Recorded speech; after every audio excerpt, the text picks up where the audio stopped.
আজি আমি ডিভাইডৰ ৰুল এটা আলোচনা কৰিম।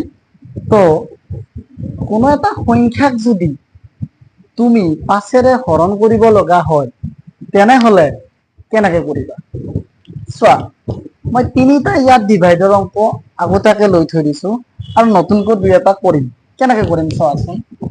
আমি নৰ্মেলি কৰিবলৈ হলে 1 3 5 2 5 এনেকে পাতিবা, হয়নে?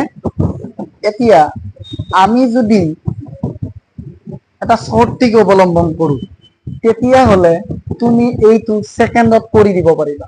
কেনেকে কৰিবা চাবা। এই অংকটো তোমালোকৰ মেথডত বা স্কুলৰ মেথডত কৰিব পাৰিবা, কিন্তু ইয়াৰ ৰিজাল্টটো মই তাৎক্ষণিকভাৱে দি দিম।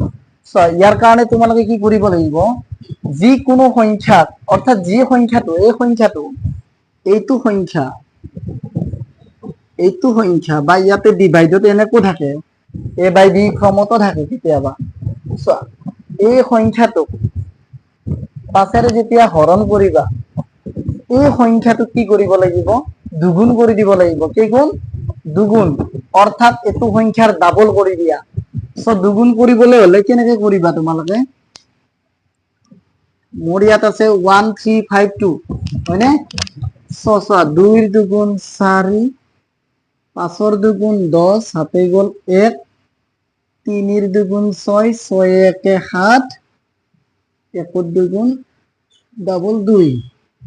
তো এনসাৰ এতিয়ালৈকে পোৱা নাই কিন্তু হা। তো কি কৰিলা, এই সংখ্যাটোক অৰ্থাৎ ভাজ্যক কি কৰিলা, দুগুণ কৰিলা। কেইগুণ? দুগুণ। তো এতিয়া এই যে দুগুণ কৰি পালা এই সংখ্যাটো, তাৰে আগত অৰ্থাৎ এক ঘাই আগত, কেইঘাই আগত? এক ঘাই আগত, এক ঘাই আগত তুমি এটা দশমিক দি দিয়া। এইটোৱে তোমাৰ ৰিজাল্ট ওলাব। ঠিক তেনেকুৱাকে মই এইটো কৰিম, চাবা। 1ৰ ডাবল 2, 3ৰ ডাবল 6, 5ৰ ডাবল 10, হাতে গ'ল 1, 4ৰ ডাবল 8, 8 একে 9। অৰ্থাৎ কিমান পালো মই? 9062, অৰ্থাৎ 9062। তো এক ঘাই আগত দশমিক দি দিয়া ইয়াতে।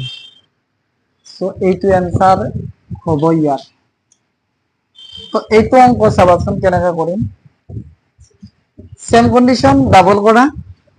5ৰ ডাবল 10, হাতে 1, 2 ডাবল 4, 4 একে 5, 4ৰ ডাবল 8 আৰ 1ৰ ডাবল 2, দশমিক দিয়া। অৰ্থাৎ অ্যান্সাৰ পাবা 285।